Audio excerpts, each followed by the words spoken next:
আল্লাহ নিয়ে গেলি তাও অর্থ নাই, শান্তি থাকলো নি। এতিয়া আহিছো ধান পথাৰত ধান কাটবার কাৰণে, কিন্তু আহি পেলাই তো একদম ধান সব মাটিত বাগৰি আছে, পৰি আছে। ৰাতি তাৰ মানে ধুমুহা হৈছে, ধুমুহা তাৰ মানে সব পৰি গেছে ধান।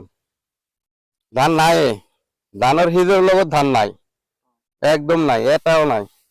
চাওকচোন একদম গোটাইখিনি ধানৰ পথাৰখিনি গেছে, তাৰমানে কিছুমান কেঁচা আছে, কেঁচা গিলা অলপ দুই এডালকে আছে, কিন্তু পকা গিলা সব ফৰি গেছে একদম।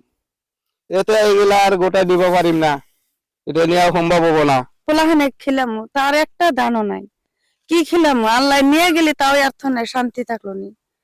এখন পোলাখানের সামনে দিমু কি? কিচ্ছু তো থাকলো না। এখন হুইরা হাঁটতে আল্লাহ এখন কি জোগাড় দেবো? এখন এক মন দানি হবো না 2 মন দানি হবো? এবার আর কি বাহিরে নিমু? এত খামসাই আর কি নিমু, কি পামু? কিছু এই আসাম সরকারে কিছু এখন আল্লাহ রক্ষা করলে সে না হাঙ্গের দরজা কিছু দিলে সে আমরা শান্তি পামু।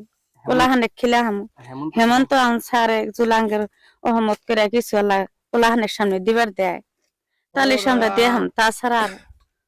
তাছাড়া আঙ্গের রক্ষা নাই। আল্লাহ তুমি এখন যা করলা বালাই করলা, সরকারের যদি আঙ্গের কিছু সুবিধা দেয়, তাছাড়া আঙ্গের সুবিধা করার আস্থা নাই। কয় বিঘা বুনছিলেন? 5 বিঘা মাটি আয়তের মধ্যে একবারে গায়েব দেখে গেছে।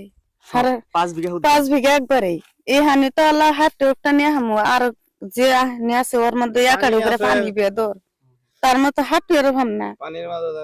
পানির মধ্যে কারো গেলে কি বাই নিম।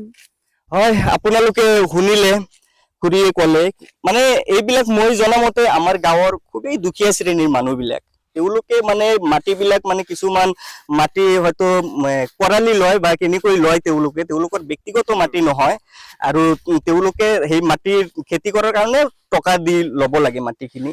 আৰু ইমান কষ্টৰ পিছত তেওঁলোকৰ এটা আশা মাটি খেতিত মানে তেওঁলোকে ধানখিনি লোৱাৰ পিছত তেওঁলোকে গোটেই বছৰ ভালকৈ খাব পাৰিব, তেওঁলোকৰ সন্তান লৈ জীয়াই থাকিব পাৰিব। কিন্তু বৰ্তমান সময়ত সেইজন ব্যক্তি, তেওঁৰ নাম হাবেছ।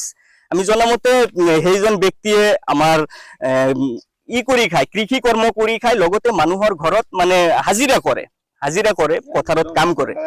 কিন্তু আজি তেওঁলোকৰ পৰিস্থিতি ইমানেই বেয়া, মানে তেওঁলোকে কৈ আছে যে এতিয়া আমি খাম কি? এই খুৰীজনীয়ে বাৰে বাৰে এটা কথাই কৈ আছে যে আমি এতিয়া খাম কি, আমি কেনেকৈ জীয়াই থাকিম? এতিয়া আল্লাহ যদি আমাক নবচায় আমি জীয়াই থাকিব নোৱাৰিম। আৰু লগতে আমাৰ অসম চৰকাৰকো অনুৰোধ জনাইছে, মই মোৰ ভিডিঅ'ৰ দ্বাৰাই অসম চৰকাৰৰ দৃষ্টি আকৰ্ষণ কৰিব বুলি আশা ৰাখিছো। আমি প্ৰতি বছৰে যদিও আমাৰ ইয়াত বানপানী হয়, তথাপিও আমি বানপানী গ'লে আমি ধানখিনি ল'ব পাৰোঁ, মৰাপাটখিনিও আমি ল'ব পাৰোঁ, বানপানী ইমান ক্ষতি নহয়। এই কালবৈশাখী ধুমুহাই আৰু শিলা বৃষ্টিয়ে যি ক্ষতি কৰিলে, সেই ক্ষতিৰ কথা আমি আৰু কাকো দোষাৰোপ কৰিব নোৱাৰোঁ। প্ৰকৃতিৰ আল্লাহৰ সৃষ্টি, আল্লাহ নিজে দিছে আৰু কি ক'ম। কিন্তু আমি এই চগতে ভিডিঅ'ৰ যোগেদি আমি আমাৰ কামৰূপ জিলা উপায়ুক্ত মাননীয় কীৰ্তিজলি বাইদেউ ডাঙৰীয়ানীক অনুৰোধ জনাইছোঁ, আপুনি এই কামৰূপ জিলাৰ বকো সমষ্টিৰ নামনি যিখিনি অঞ্চল আছে, এই নামনি অঞ্চলখিনিৰ প্ৰতি আপুনি অলপ দৃষ্টি দিব। আৰু আমাৰ স্থানীয় বিধায়িকা মাননীয় নন্দিতা দাস বাইদেউ ডাঙৰীয়ানীক অনুৰোধ জনাইছোঁ, আপুনি এই দুখীয়া কৃষকসকলৰ অলপ খবৰ ল'ব, যাতে ইহঁতে কৃষি বিভাগৰ জৰিয়তে কিবা এটা আঁচনিৰ জৰিয়তে হওক, কিবা যেনেকৈ পাৰে অলপ সুবিধা যাতে কৰি দিয়ে, এই মানুহখিনি যাতে আৰু বিকল্প চিন্তা আপোনালোকৰ বাদে কোনো নাই।